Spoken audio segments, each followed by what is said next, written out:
दुनिया भर की प्राकृतिक आश्चर्यजनक घटनाएं भारत में अंधविश्वास का रूप ले लेती हैं और उसी कड़ी में आज राम सेतु के बारे में भी जान लीजिए। दुनिया भर में ऐसे कुल 41 कोरल रीफ हैं, लेकिन दूसरी जगहों पर लोग इसका प्राकृतिक और वैज्ञानिक कारण ढूंढते हैं, जबकि भारत में इसे सीधा ही धर्म से जोड़कर धंधा बना लिया जाता है और इसके लिए अंधी आस्था की झूठी कहानियां भी गढ़ ली जाती हैं। आजकल कुछ दशक से भारत के तमिलनाडु और श्रीलंका के जुड़ाव को लेकर बहुत सी चर्चाएं सामने आती हैं। एक तरफ अंतर्राष्ट्रीय लेवल पर इसे एडम ब्रिज, तो दूसरी तरफ भारतीय मैथोलॉजी रामायण में वर्णित राम सेतु से जोड़कर देखा जाता रहा है। दोस्तों, इस वीडियो को आखिर तक जरूर देखें ताकि आपको भी पता चल सके कि लोग आखिर भ्रमित कहां हो रहे हैं या भ्रमित किए जा रहे हैं। सबसे पहला सवाल है कि राम सेतु क्या है, जिस पर इतना बवाल मचा रखा है। पहले इसके बारे में जानना बहुत ही जरूरी है। दरअसल ये कहानी स्टार्ट होती है वाल्मीकि रामायण से, जिसमें अपने पत्नी के अपहरण करने वाले से बदला लेने के लिए नायक और उसकी सेना समुद्र किनारे पहुंचते हैं, जिसे आज भारत में तमिलनाडु का पूर्वी क्षेत्र बताया जाता है, और जिसने अपहरण किया वो लंका में होता है। अब इसमें कितनी सच्चाई है वो तो बाद की ही बात है। फिर श्रीलंका जाने के लिए कोई मार्ग न होने पर 3 दिन तक वहीं इंतजार किया जाता है। समुद्र से विनती तक की जाती है कि समुद्र कोई रास्ता दे दे, पर उसकी तरफ से कोई प्रतिक्रिया न आने के चलते समुद्र को ही सुखाने के लिए तीर चलाने लगते हैं। तो डर के मारे समुद्र सामने आकर कहते हैं कि आप मेरे ऊपर पुल बना लीजिए। ये सब आप वाल्मीकि रामायण में भी पढ़ सकते हैं। लगभग हर भारतीय को तो ये कहानी अच्छे से पता होगी ही होगी।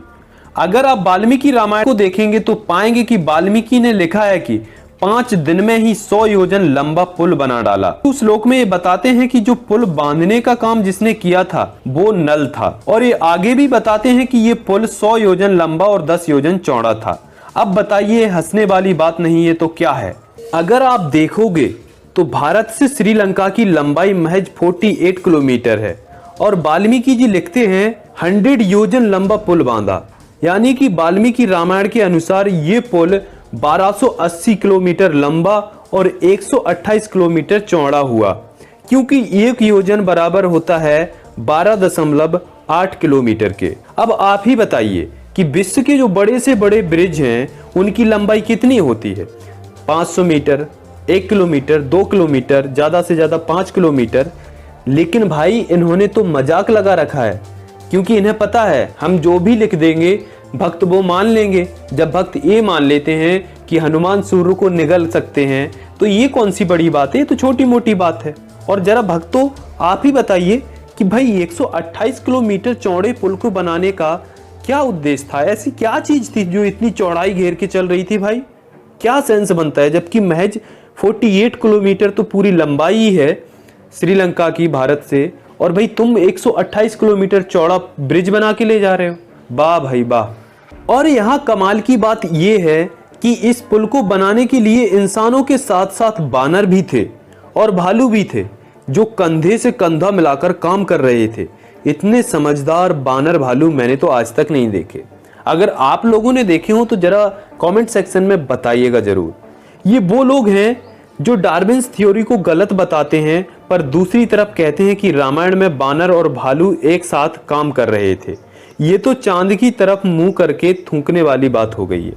यहाँ पर यह सवाल आता है कि रामायण में जो कंधे से कंधा मिलाकर काम कर रहे थे वो अब कहाँ हैं?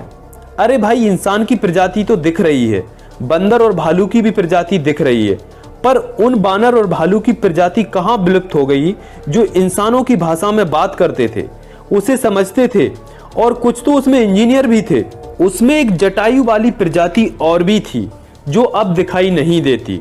वो भी इंसानी भाषा में बात करते थे और उन्होंने भी रावण से लड़ाई की थी। और तो और लोग ये कहते नहीं थकते कि पत्थर पर राम नाम लिखने से पत्थर पानी में तैरने लगते हैं। कोई भी पत्थर डूबता नहीं है। पर मैं यहाँ आपको बता दूं कि असल में दुनिया भर में ऐसी सभी आकृतियों को कोरल रीफ कहा जाता है, जो लाखों करोड़ों सालों में बनती हैं। कोरल रीफ समुद्र में रहने वाले जीव होते हैं जिन पर कैल्शियम कार्बोनेट की मोटी परत चढ़ी होती है, जिससे इनकी संरचना टेढ़ी मेढ़ी बिल्कुल पत्थरनुमा हो जाती है। नॉर्मली ये जीव संसार में 10 से 20 डिग्री नॉर्थ और 20 डिग्री साउथ में पाए जाते हैं। ये अपनी कॉलोनी उथले समुद्र में बनाते हैं, क्योंकि समुद्र की गहराई कम होने के कारण ये स्थान कोरल रीफ के लिए बहुत अनुकूल होता है। इसी कोरल रीफ की पत्थरनुमा संरचना को पानी में डाला जाता है तो वो तैरते हुए पत्थर की तरह ही दिखता है। समुद्र के आसपास जीवित कोरल रीफ भी देखे जा सकते हैं। भारत में इन्हीं कोरल रीफ पर राम नाम लिखकर लोगों को बेवकूफ बनाया जाता है और अंधी आस्था का खेल चलाया जाता है। इसके अलावा एक फ्लोटिंग स्टोन भी होता है, जो ज्वालामुखी फटने के बाद जब लावा जमता है तो पमिस स्टोन बनते हैं, जिनका घनत्व बहुत कम होने के कारण यह पानी में तैर सकते हैं। मगर धार्मिक पाखंडी ऐसे पमिस स्टोन के ऊपर भी राम नाम लिखकर उसे राम सेतु का पत्थर बताकर पढ़े लिखे लोगों को भ्रमित कर उन्हें अंधी आस्था का शिकार बना लेते हैं। इन दोनों के अलावा एक और पत्थर होता है जो बेसाल चट्टानों से बनता है, यानी कि जिसकी सतह पर छिद्र होने के कारण पत्थर का वजन कम हो जाता है और वो पानी में तैरते रहता है।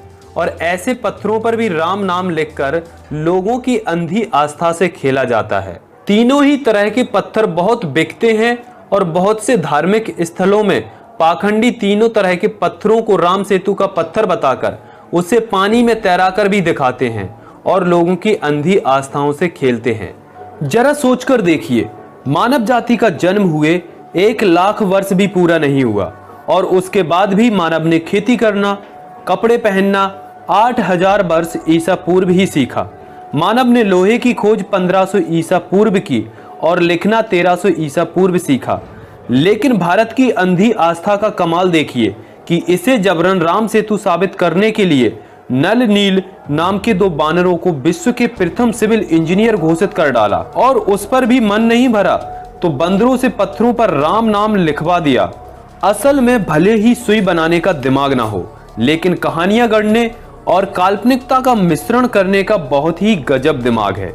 एक और अन्य तथ्य के हिसाब से खुद रामायण में ही वर्णित है कि जब राम वापस अयोध्या आ रहे थे तो विभीषण के आग्रह पर उन्होंने वो सेतु स्वयं ही नष्ट कर दिया था। और जब राम ने खुद ही वो सेतु नष्ट कर दिया था तो अब राम सेतु कहां से हो गया। और एक बात अच्छे से अपने दिमाग में बिठा लीजिए कि करोड़ों वर्ष पूर्व हुए डायनासोर के अवशेष दुनिया में मौजूद हैं, मगर बानर सेना उसके अवशेषों का कोई अता पता इस दुनिया में नहीं है।